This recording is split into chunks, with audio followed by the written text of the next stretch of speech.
At Arizona State University, we've made online education better, smarter, and more personalized so you can go further in your aspiring field. I decided to pursue medicine once I realized that ASU did have the online program for biological sciences. You're still required to learn the same curriculum. You're still being tested on the same content that anyone would be tested on in person. The comprehensiveness of the program prepared me so well for medical school.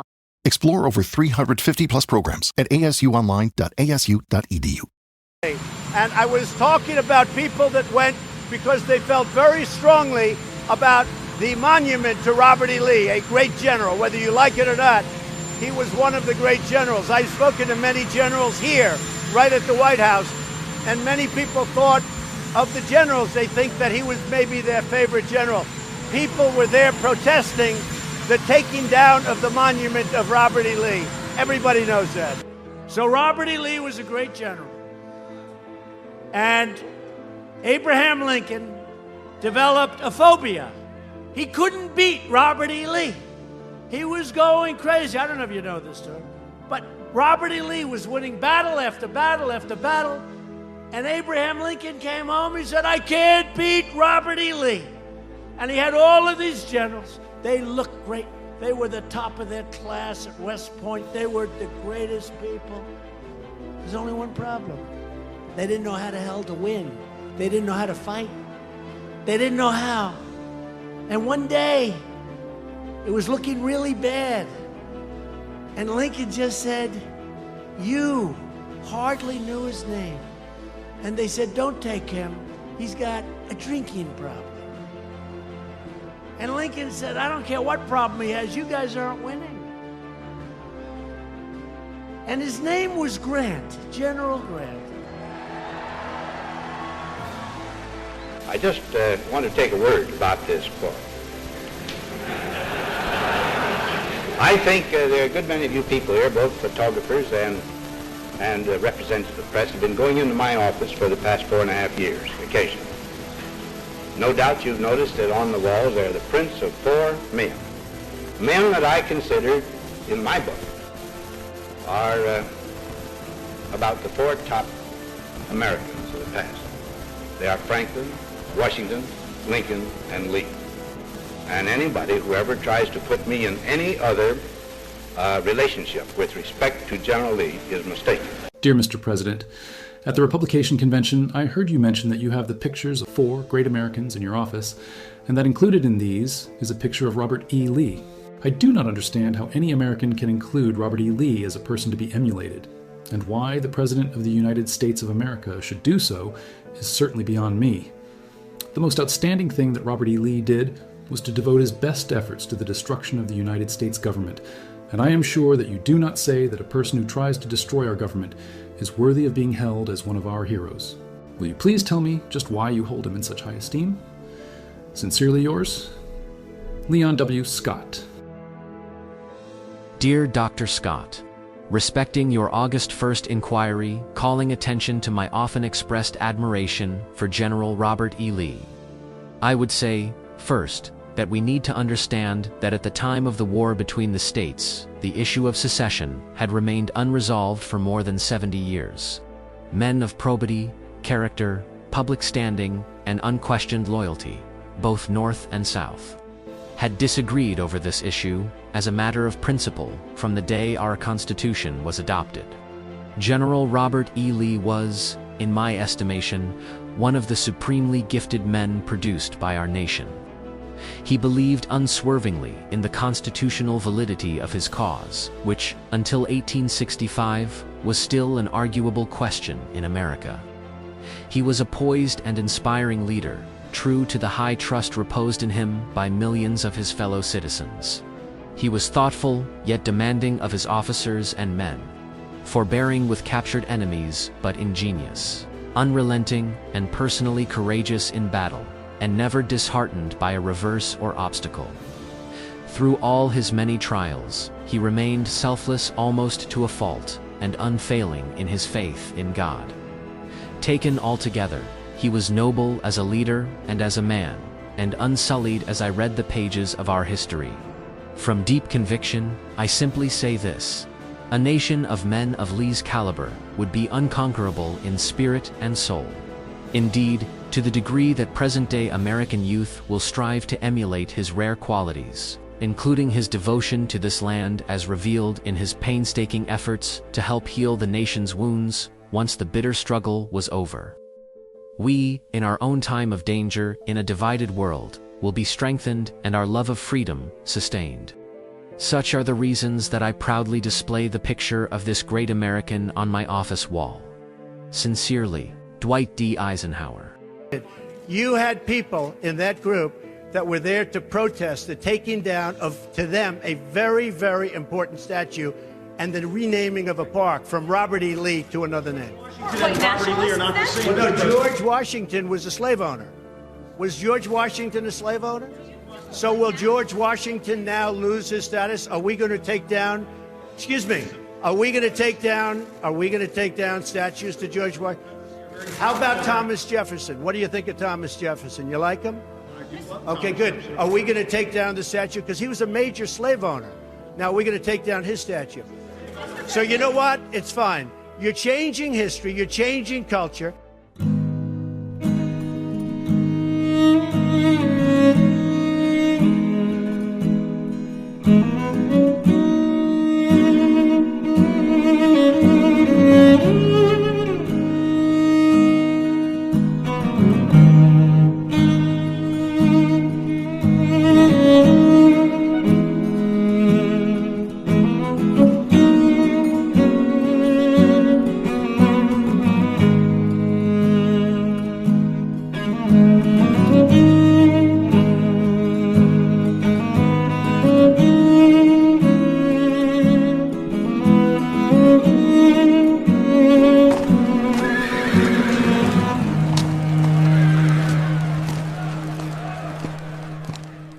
Hello, I'm Brandon House, and welcome to Worldview Tube's history of Arlington House, the home of General Robert E. Lee.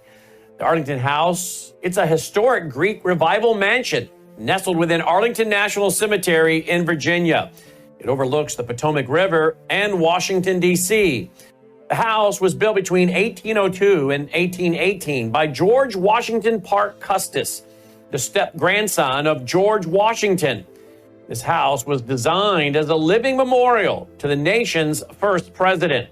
Its grand columns and commanding view reflect the young republic's reverence for Washington's legacy. George Washington Parke Custis, born in 1781. He was the grandson of Martha Washington through her first marriage to Daniel Parke Custis. After his father's death, he was raised by George and Martha Washington at Mount Vernon, fostering a deep devotion to his step-grandfather's legacy. In 1802, he began constructing Arlington House on land inherited from his father, intending it as both a home and a shrine to Washington, filled with family heirlooms like china and portraits. A writer and an orator, Custis was known for his theatrical performances and support for the American Colonization Society, though he freed few of his own enslaved people. His wife, Mary Lee Fitzhugh Custis, born in 1788. She came from a prominent Virginia family. Her father, William Fitzhugh, he served in the Continental Congress. An Episcopal lay leader, Mary was deeply religious, fostering her family's spiritual life and supporting education for enslaved individuals at Arlington. She and George married in 1804, and their only surviving child, Mary Anna, married Robert E. Lee. The couple's lives were centered at Arlington, where they entertained guests and raised their family amidst the plantation's operations. On the first floor of Arlington House lies Mr. and Mrs. Custis' chamber, bedroom steeped in both joy and sorrow. This bedroom was where George and Mary Custis spent their final years, and both passed away here in the 1850s. Mary in 1853, and George in 1857. The room, furnished with period pieces like their bed and personal items, reflects their status as the estate's patriarch and matriarch. George loved sharing stories with his grandchildren, while Mary nurtured their religious upbringing. Their granddaughter, Agnes Lee, wrote in 1857, quote, "We miss him more and more every moment. Everything around us reminds us so forcibly of him who has left it forever," end quote. She captured the profound loss that was felt in this space. The chamber, it stands as a poignant reminder of their lives and the legacy they left to their daughter and son-in-law. George Washington Parke Custis and Mary Lee Fitzhugh Custis. They were laid to rest on the grounds of Arlington House. Their graves marking the earliest burials of what would become Arlington National Cemetery. George, who died on October 10, 1857, was the first veteran buried on the estate, a fitting tribute to his devotion to Washington's memory. Mary, who passed away in 1853, was also buried here, alongside her husband.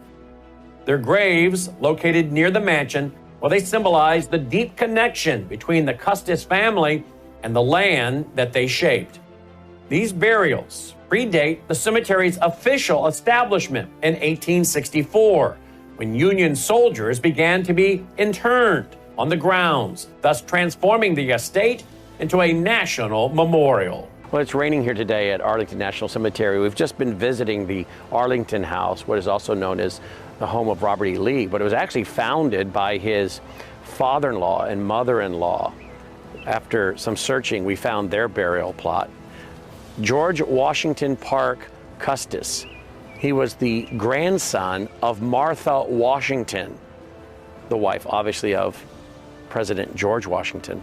So George Washington Parke Custis, that's who had this house built here on this land, known now as Arlington National Cemetery, in the Arlington House. His wife, Mary Custis. Their daughter married General Robert E. Lee.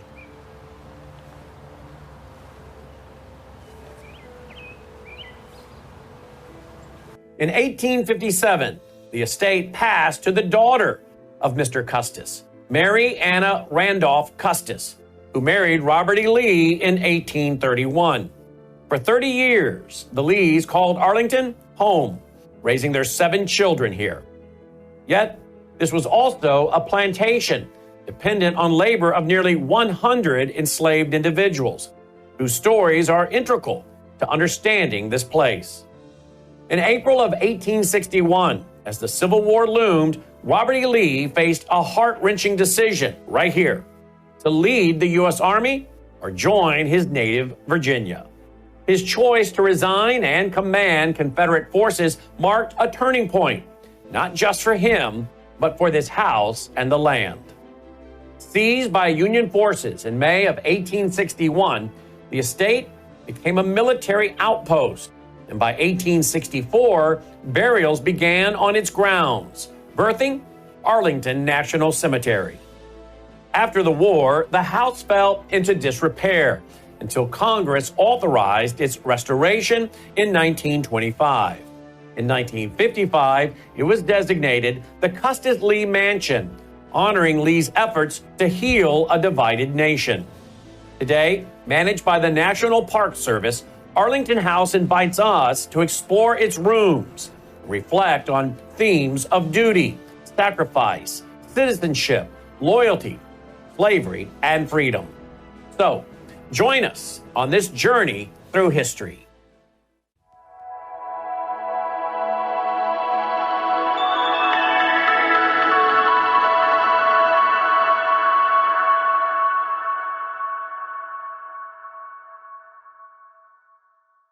As we enter the White Parlor, we step into a room that evolved with the needs of the Lee family.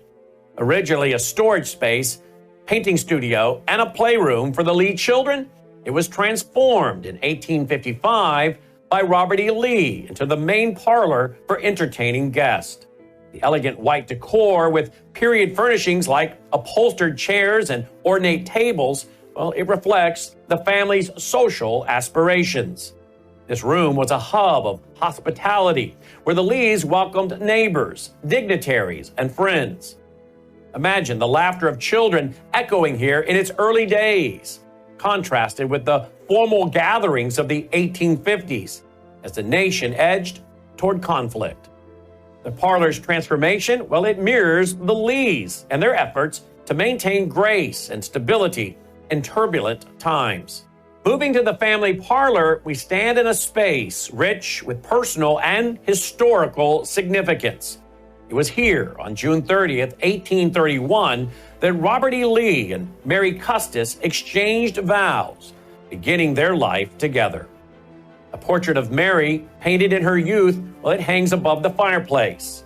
Her gaze, a constant presence in this room. The family parlor was the heart of daily life, where the Lees gathered for morning prayer and evening prayers, shared stories, and hosted guests. Remarkably, this room also witnessed the weddings of enslaved couples. Mariah Carter and Charles Syphax in 1821, and Selena Norris and Thornton Gray later on. Ceremonies officiated by the same Episcopal minister who married the Lees. These events highlight the complex social dynamics of Arlington House, where the lives of the free and enslaved intertwine. The room's furnishings, including reproduction paintings and period furniture, they invoke the warmth and complexity of these gatherings. The dining room, it was the center of family meals and formal entertaining. At its heart is a table set with china, once owned by George and Martha Washington. It was cherished. It was an heirloom that Mary Custis Lee inherited from her family. These delicate pieces, adorned with intricate patterns, connect this room to the nation's founding era. Here the Lees shared meals with their children and entertained prominent guests, blending everyday family life with their status as a leading Virginia family. The room's decor, with its elegant table settings and reproduction artwork, reflects both their personal warmth and their historical legacy. As we linger here, we can almost hear the clink of china and the murmur of conversations from a bygone era. As I stood there looking into the dining room, I couldn't help but contemplate the conversations that were held in that room by many people, including Robert E. Lee and Andrew Jackson of my home state of Tennessee.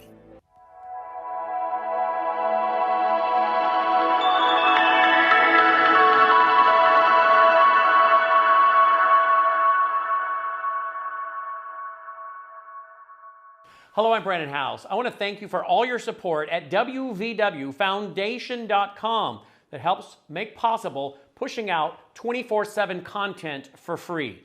Without your support, we'd have to put it all behind a paywall. But thanks to you and your support through our foundation, we're able to push it out for free as a broadcast service and broadcast ministry of WVW Foundation. Please consider going there and setting up an automatic monthly contribution, or go there and make an occasional contribution. If you prefer to support us through the mail, you'll find our mailing address there at wvwfoundation.com. You can also call and make your contribution over the phone by calling 901-825-0652. That's 901-825-0652. Again, all these details are available at wvwfoundation.com. Thank you for your support as we try to help people around the world understand the times through the lens of a Christian worldview. News is moving faster than ever, and so are we. Worldview Tube brings you 24/7 live stream coverage and now real-time alerts when it matters most. Once you have the Worldview Tube app installed, exit the app and navigate your way to Settings. In Settings, locate the tab labeled Notifications. Select the Notifications tab. Scroll down until you locate the Worldview Tube app icon. Select the tab, and here you can turn on and customize your notification experience for the Worldview Tube app. News doesn't wait, and neither should you. Turn on push notifications to stay informed. Every headline as it happens.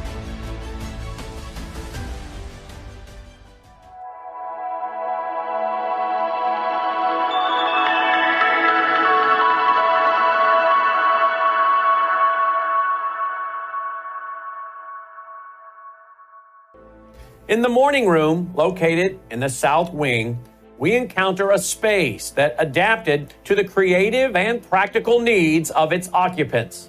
Originally, it was the formal dining room. It became George Washington Parke Custis' painting studio, where he pursued his passion for art, creating works that celebrated American history. By 1850, it served as Mary Lee's study and office, where she managed the household affairs and expressed her own creativity.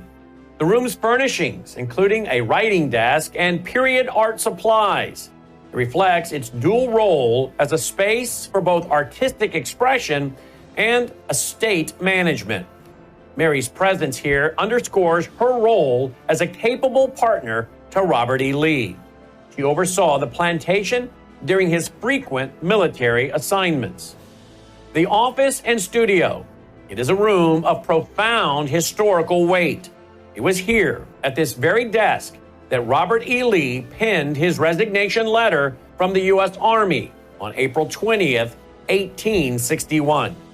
He chose to defend Virginia as the Civil War began. This decision was made in the quiet of this room, and it altered the course of his life and the nation's history. Remarkably, this same desk was used by President Gerald Ford in 1975 to sign a resolution restoring Lee's U.S. citizenship, a symbolic act of national reconciliation. The room's simple furnishings, including the desk and period writing tools, they stand as witnesses to these pivotal moments, bridging the divide between conflict and healing. Though typically closed to visitors, the second floor offers a glimpse into the private lives of the Lee family. In their bedroom, we find the original bed where Robert and Mary Lee rested, a tangible link to their personal moments. About 1/3 of the home's furnishings, including this bed, are original, while most paintings are reproductions, preserving the historical essence of the space. The second floor also housed bedrooms for the Lee children and sitting areas where they studied and played. These private quarters were a sanctuary for the family, offering solace amidst the growing tensions of the pre-war years. As we imagine the Lees in these intimate spaces, we connect with their humanity and the challenges they faced. Now we turn our attention to a smaller yet profoundly significant structure nearby, the Robert E. Lee Museum. It's housed in what was once said to be a humble potting shed. When we were there, we almost passed it by. It was only out of pure curiosity that I stopped and said to my wife and son, "What is this building?" It was very small. I didn't have a clue as to what it was. I wasn't sure we were even supposed to enter this little building. But curiosity got the best of me. I opened the door, and to my amazement, this little shed was filled with, well, extremely interesting and I think important heirlooms of Robert E. Lee. Join us as we explore these treasures and the stories they tell, connecting us to a pivotal era in American history. As we step inside the Robert E. Lee Museum, we are greeted by a carefully curated collection of artifacts that span Lee's personal and public life. Each item displayed in this modest space, well, it tells a unique story, connecting us to the man behind the legend and the historical context of his time. One of the most significant artifacts here is a handwritten copy of Robert E. Lee's resignation letter from the U.S. Army. It was dated April 20th, 1861. It was in Arlington House's office that Lee penned this letter, marking his decision to leave the Army that he had served for 36 years and thus join the Confederate cause. The letter, addressed to General Winfield Scott, his mentor and friend. It reads in part, quote, "I have felt that I ought not longer to retain my commission in the Army, save in the defense of my native state. I never desire again to draw my sword," end quote. This document, it symbolizes the profound conflict that Lee faced between his loyalty to the United States and his allegiance to Virginia, a decision that altered his life and the nation's history. Displayed in a protective case, it invites us to reflect on the personal and moral dilemmas of the Civil War era. Displayed alongside the letter is one of Lee's personal guns, a tangible link to his military career. As a career officer in the U.S. Army before the war and later as a Confederate general, Lee's life was deeply intertwined with military service. This firearm, likely used during his time in the field, reflects his role as a skilled and strategic leader whose decisions shaped the course of the Civil War. The gun, with its worn grip and historical weight, stands as a reminder of the conflict that defined Lee's legacy and the nation's history. Another deep personal item is Lee's Bible, which he carried with him during the Civil War. For Lee, faith was a cornerstone of his life, providing comfort and guidance during the turbulent years of conflict. This Bible, with its worn pages and possible notes, offers a glimpse into the spiritual side of a man often remembered for his military skills. Displayed in a case, it reminds us that even in the midst of war, Robert E. Lee sought solace in his faith, finding strength in the words and pages of the Bible. In a small case, we find a lock of General Lee's hair, a memento from the Victorian era when keeping tokens of loved ones was a common practice. Finally, the museum houses a set of dishes inherited from Martha Washington and passed down through the Custis family to Mary Custis Lee, Robert E. Lee's wife. These delicate pieces, adorned with intricate patterns, link Arlington House to Mount Vernon, the home of George Washington. They highlight the interconnectedness of these prominent Virginia families. George Washington Parke Custis, Mary's father, he built Arlington House as a memorial, as we said, to his step-grandfather, George Washington. And these dishes, well, they serve as a tangible connection to America's founding era. Displayed eloquently, they invoke the historical legacy that the Lees inherited and preserved. Each of these artifacts in the Robert E. Lee Museum, well, they tell a story, not just about Robert E. Lee, but of the broader history of America during a time of great division and change. From the weighty decisions of resignation to the intimate tokens of family life, these items offer a multifaceted view of a man whose legacy continues to be debated and studied. The museum also acknowledges the stories of the enslaved individuals who lived and worked at Arlington, thus providing a more complete picture of this historic site.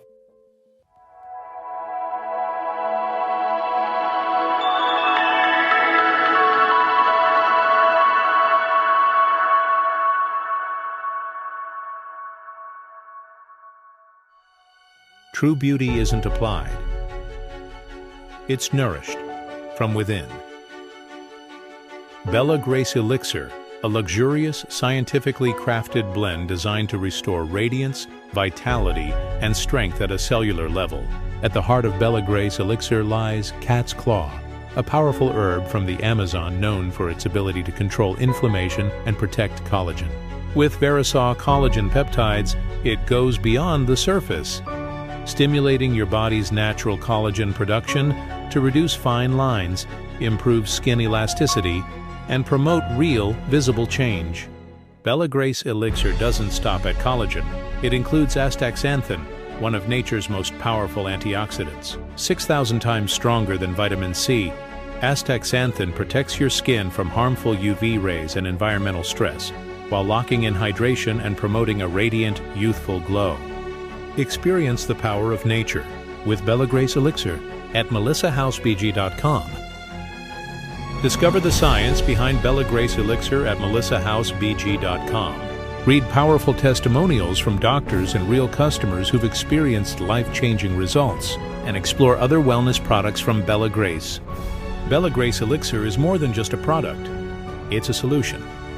Visit melissahousebg.com today.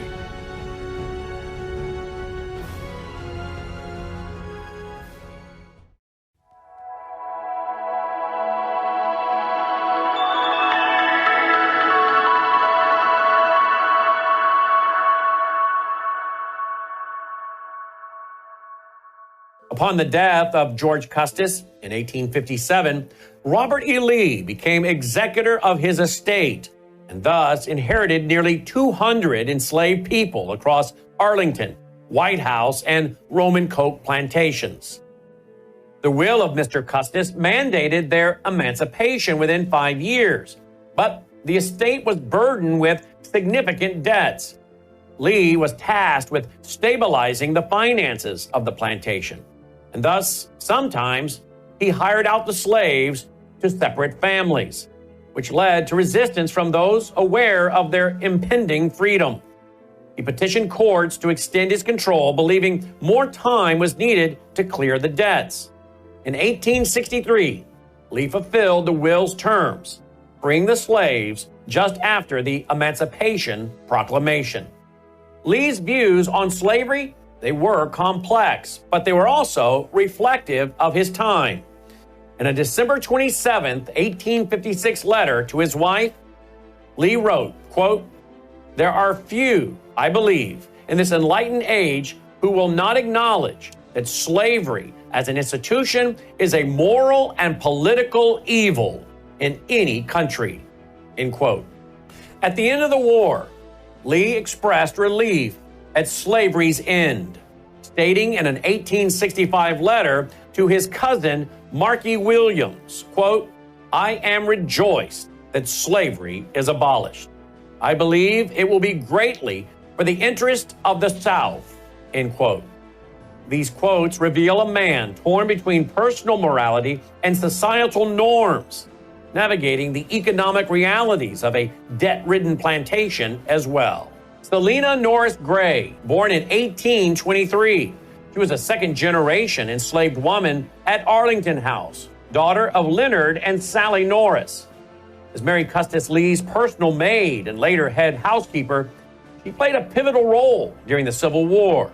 When the Lees evacuated Arlington in May of 1861 due to Union occupation, Mary entrusted Selina with the household keys, tasking her with protecting the family's possessions, including priceless Washington heirlooms like china and furniture. As Union soldiers occupied the estate, cutting down trees and looting items, Selina noticed artifacts disappearing. She boldly confronted soldiers, declaring they should not touch Mrs. Lee's things, and appealed to Union General Irvin McDowell, ensuring many heirlooms were sent to the Patent Office for safekeeping. After the war, Selina remained connected to the Lees.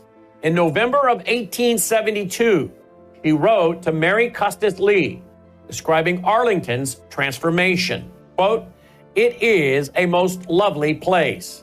Now everywhere around, it looks beautiful. There is not a tree to be seen except in the cemetery.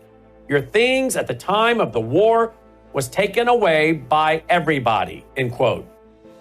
Her letter, it expressed both the loss of the estate's former glory and her hope to see Mrs. Lee return, reflecting her loyalty despite her enslaved status. Selina's actions and correspondence, they highlight the contributions of enslaved individuals to Arlington's history, and it's often overlooked in traditional narratives. As we have already noted, in April of 1861, as the Civil War began, Robert E. Lee faced a heart-wrenching decision there at Arlington House. Resigning from the U.S. Army to join the Confederacy, he thus left his home vulnerable due to its strategic location, just 3 miles from the White House. On May 24, 1861, Union forces occupied Arlington House, transforming the plantation into a military stronghold to protect Washington, D.C. Mary Custis Lee, having been warned of the impending occupation, fled with their children, never to return as residents. By 1864, General Montgomery C. Meigs ordered burials on the estate's grounds, thus ensuring the Lees could not reclaim their home. This act, it birthed Arlington National Cemetery, a poignant symbol of the war's toll. The Lee family, they received no compensation during Lee's lifetime, with payment delayed until the 1880s, long after his death. Lee lamented the loss, writing in 1861, quote, "It is painful to think of the occupation of our home by strangers," end quote. The seizure of Arlington House, it marked a profound personal loss, severing Lee's ties to the estate, an estate that he had called home for 30 years. After surrendering at Appomattox Courthouse on April 9th, 1865, Lee returned to Richmond, Virginia, facing an uncertain future. Well done, gentlemen. Indeed, a momentous occasion. Pardoned by President Lincoln, Lee was not arrested or punished for his Confederate service, though he did lose his right to vote and some property. In September of 1865, Lee accepted the presidency of Washington College in Lexington, Virginia. It was a struggling institution with a modest salary of $1,500 a year. He chose this role believing it inappropriate to profit from his wartime fame, and dedicated himself to educating young men to rebuild the nation. At Washington College, Lee transformed the institution, introducing innovative programs in journalism, engineering, and law, and linking them with liberal arts. He emphasized student self-governance, laying the foundation for the university's honor system. Recruiting students from both North and South, Lee, he sought to foster national unity, stating in 1865, quote, "I think it is the duty of every citizen in the present condition of the country to do all in his power to aid in the restoration of peace and harmony," end quote. His leadership revitalized the college, which was renamed Washington and Lee University after his death. Lee's post-war life, well, it was marked by personal and financial hardships. The loss of Arlington House left his family displaced, and they lived modestly in Lexington. In 1865, Lee signed an amnesty oath to restore his U.S. citizenship, encouraging other Confederates to do the same. However, the oath was misplaced, and he remained without full citizenship at his death. His health declined, and on October 12, 1870, Lee died of heart failure in Lexington at the age of 63. He was buried in the University Chapel, now part of Washington and Lee University. He was buried alongside his family. Lee's legacy is complex, but should be studied in light of the times. His efforts to promote reconciliation, it earned him praise, with contemporaries noting that his role was vital in restoring peace after a war that claimed the lives of 620,000 Americans. Lee's post-war years, they reflect a man navigating personal loss while striving to heal a divided nation. Pierre Charles L'Enfant, often referred to as Peter Charles L'Enfant, he was a French-born engineer and architect whose visionary design of Washington, D.C. left an indelible mark on the nation's capital. His burial in front of Arlington House, now part of Arlington National Cemetery, is a significant historical detail, especially given Arlington House's association with Robert E. Lee and its transformation during and after the Civil War. Born on August 2nd, 1754 in Paris, France, Pierre Charles L'Enfant came to America in 1777 during the Revolutionary War. He joined the Continental Army as a volunteer. He served with distinction, obtaining the rank of Major of Engineers, and he worked under figures like the Marquis de Lafayette. After the war, his reputation grew through civil engineering projects, notably redesigning New York City's City Hall. In 1791, President George Washington commissioned him to design the new federal city on the Potomac River, now Washington, D.C. Despite his contributions, L'Enfant faced financial struggles and professional setbacks, dying on June 14, 1825, with minimal assets. He was initially buried in an unmarked grave on Digges Farm, also known as Green Hill in Prince George's County, Maryland. L'Enfant's burial site was not forgotten, and appreciation for his achievements, well, they grew in the decades following his death. In 1908, the Board of Commissioners of the City of Washington, they requested a suitable burial site at Arlington Cemetery. And on December 17, 1908, Secretary of War Luke E. Wright approved the relocation. This prominent location was chosen to honor his contributions, offering a panoramic view of Washington, D.C., the city he designed. The gravesite was formally dedicated with a monument in 1911, further cementing his legacy. L'Enfant's burial at Arlington House serves as a lasting tribute to his visionary contributions to American urban planning. His gravesite, with its view of Washington, D.C., symbolizes the enduring impact of his design, which shaped the nation's capital. The relocation in 1909, initiated by the D.C. Board of Commissioners and approved by the Secretary of War, well, it reflects a growing recognition of his role. This act also aligns with the broader history of Arlington National Cemetery, which honors notable figures, including military and civilian leaders.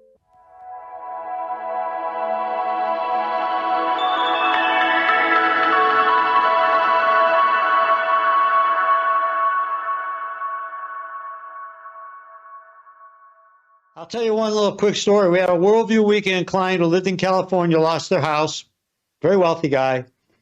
He didn't use Bitcoin. He came over here, drove to Arizona with $286,000 worth of his gold because he had no money and no house available. His bank was shut down because he couldn't have access to his bank account. Was this during the fire? Was this during the fires? During the fire. Didn't have his driver's license. He lost it. The state wouldn't give him a new license because he had no active mailing address. Real mess. So he came to Arizona to buy a house. He's moving everything over. He said, the only thing I got in my possession that I can get liquid with right now is my gold. I gave him a check for $286,000, and guess what? I didn't need his social, his driver's license. Sort of smiled, and I said, you know, I know you and Brandon talked about how this worked, but boy, this is great. I feel good. I got my money. Nobody bothered me, and I'm protected, and it's private. So you people out there who are sitting on your hands when Wes and I are sending you these requests and Brandon and you are talking to you, you better get active because you're going to pay me $4,000 an ounce the end of the year. Trust me. You better get your. I highly suggest you get your free packet. You don't have to do anything. It's free, no obligation. Just simply go to worldviewgold.com, fill out the form, worldviewgold.com, or just text Wes and give him your name and address and say, I want the free packet. That's all you got to do. 602-558-8585, 602-558-8585.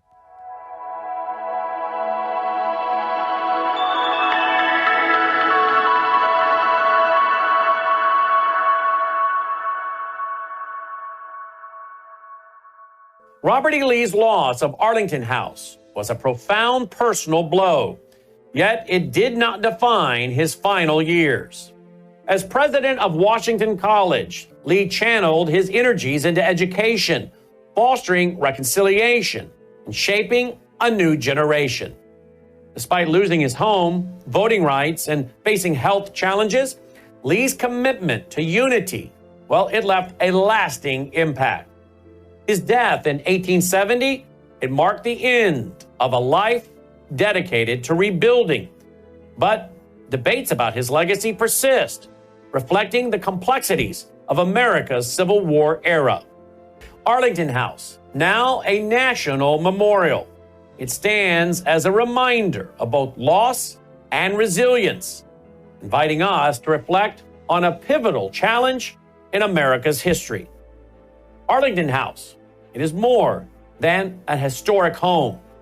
It is a lens through which we view America's complex past.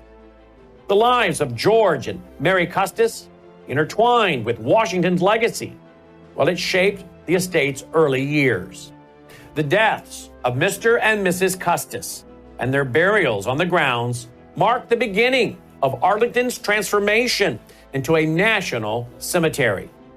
Robert E. Lee's management of the inherited enslaved people and his conflicted views on slavery, well, they give us an insight into the moral and economic dilemmas of his era.